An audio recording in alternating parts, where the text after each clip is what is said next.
Hello everyone, good afternoon. Uh,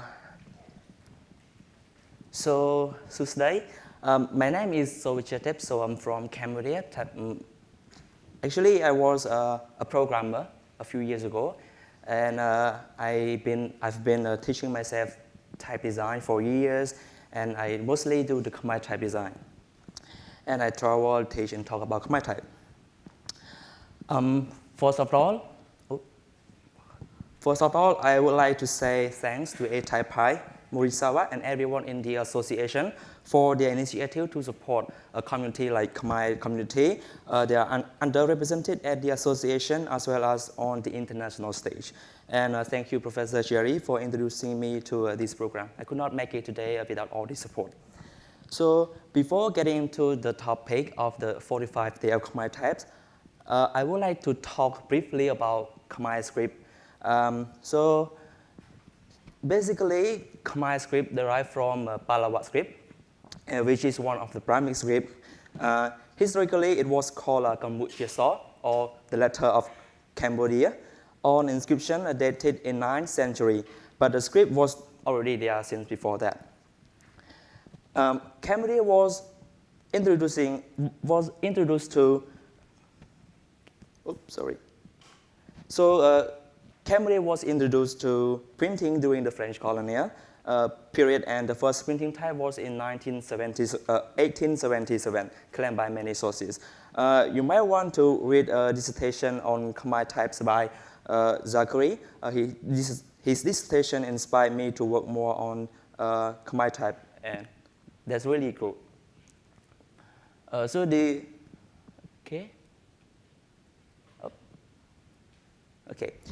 So unfortunately, during wars and conflicts, we lost many resources. I tried looking for documents in the archive a few years ago, but I could not find many things there, including the remaining Khmer method type for letterpress. However, I found one interesting document, which is about the report of Khmer typography situation to the Conference of Typography in Asia. The conference was held in Tokyo in 1974, if I remember correctly. And what's more interesting in the report is that they mentioned that the designs of Khmer typefaces are made by Khmer designers. As usual, whenever the owners of the type foundries wish to have new kinds of typefaces, they order the designers to draw the letters, and then they send them to Japan to be made into matrices. And one more is, they mentioned about the Yamato company in Osaka, that they are the matrix maker for Khmer type foundry. So if anyone, especially Japanese friends who know anything about this, I would love to learn more about it. After all these experiences and journeys, I found that I should do something. Some things need to be done, and that's why I resigned from a full-time job as a software developer a few months ago. And I travel and I talk more about the importance of typefaces and typography in general, and do more researches. So it's like type design and researching are my full-time jobs right now. That is why I started a campaign. It was actually an accident. Here it is. So I was inspired by the old magazines, old CD covers, and the signboards, and especially the 36 Days of Types. You might have heard about it, that it was created by Nina and Rafa. So it was so interesting to see many kinds of creativity are put in those Latin letters. So I looked up on the internet, then a question popped up. Should I start one for Khmer letter? I think I should invite a few friends. Maybe Khmer letter or Khmer type could benefit from this kind of project. So one day, I met my friends at a coffee shop. We talked about type design and graphic design in general, and then I asked him and another friend to join the project. 2 days after, we posted our first design. It started as a personal project, without a proper plan, but it drew a lot of attention from other designers, and I decided to make it as a public campaign to promote the art of designing Khmer Type. This is what we wanted to do in the 45 days of Khmer Type project. I was reluctant at first to call other people to join, but after the first day, they sent me messages, and it surprised me a lot how much they were interested in making the kind of design. So the project runs from May 1st to June 14, 2019. So the 45 days correspond with the 35 Khmer consonants and 10 figures. So the outcome, the project started 2 days after I talked to my friends, and there was no clear plan to measure the success and performance. So no rewards were given to designers.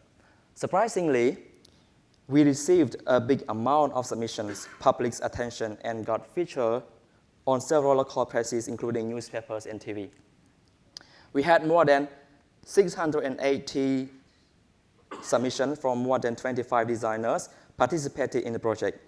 All artworks were posted on a collective Facebook page, which reached to more than 30K people for the first few days. There were more than 25 designers joined in the first few days, but after 2 weeks, the number decreased to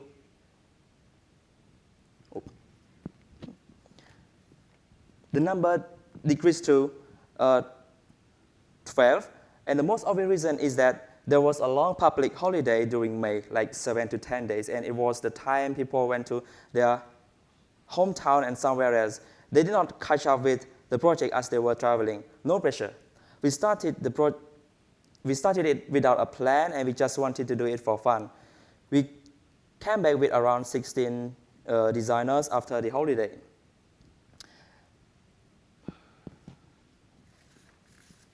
Yep.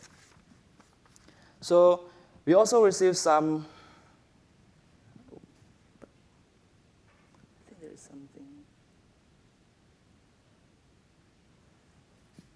Sorry.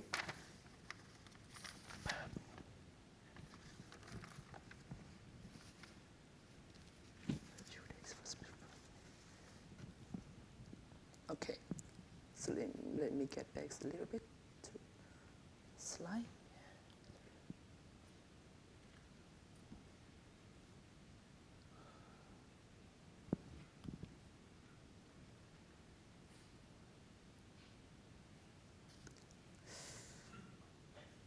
Okay, so we can start from this. So the reason that I started this project, because there are only a few noticeable design schools, and I barely hear that they teach Khmer typography, while most of the students will need to work on Khmer script and for clients after they graduated. Also, no resources on typography are ever written in Khmer, and I wish I could have this in the future. What I only expected from this project is that participants will learn something new through exploring the beauty of letters and find their own ways to express ideas through letters, whether it is type design, calligraphy, or lettering. Moreover, I hope that they could use this experience to explore their creativity and their works for clients. And it really happened. A few designers have told me that they started to pay more attention when using typefaces, and they understand a bit more about Khmer letters. Their works have been improved after the campaign. So this is one of the most interesting happened in our project. So Peter Chan, an animator, made short video clips with each letter, of each letter with a corresponding animal's name. And some of my friends that they have small kids, they told me that their kids really love this kind of video clips. And one more interesting story from Supirat. He told me that there was a guy wanted to purchase his artworks to put them on the wall, but he gave them away for free. He was very happy that at least his works got recognized, and he enjoyed it very much. I was so happy to hear all this story, and I'm glad to be here today to share this story with you. Without much expectation and a clear plan at first, And with this much attention from the public and designers, this outcome is considered successful even though there were a few challenges we experienced along the way.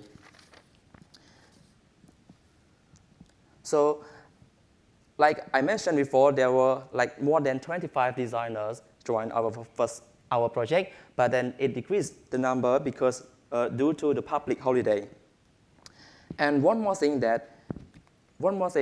we received some comments on those artworks that are abstract or designed in a unique way. Some comments are too conservative to the traditional and conventional shapes and forms. And we understood that there will be something like this could happen when new things are introduced to the public. You can see that this one actually is the no letter, but then the designer designed it in like an artwork. So we try to be open as much as possible to answer each question in a neutral way, to let them know the value of creativity, the reasons behind the project, and the way designers approach each work. When the campaign ended, we realized that we should have something to reward designers who joined in our campaign. So I organized a meetup to share with them on the principles of Khmer Type and Khmer Type design, and a group discussion on various topics related to graphic design and typography in Cambodia. We did not make an appointment or booking to any art space in town for the exhibition purpose.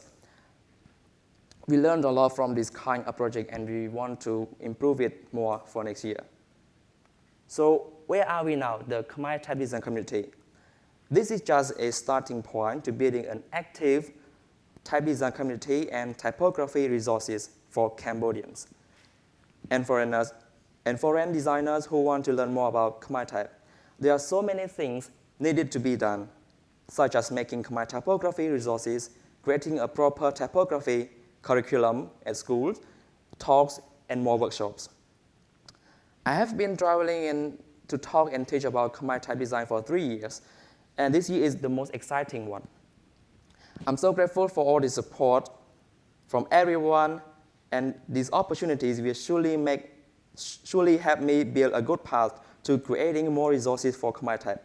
Moreover, I want to inform you about an exciting workshop that I'm going to facilitate again this year in Chiang Mai, Thailand. So it is Southeast Asian Font Workshop 2019. It takes place the same week as BIT 9. So if you want to learn more about Khmer and Javanese with me and other two great Javanese type designers, please come and join with us in Chiang Mai next month. Moreover, I definitely see this is a positive sign and an opportunity for typeface design to be improved in Cambodia. And I do believe that small contribution from everyone will make a big impact on the design industry in the country now and in the future. Thank you.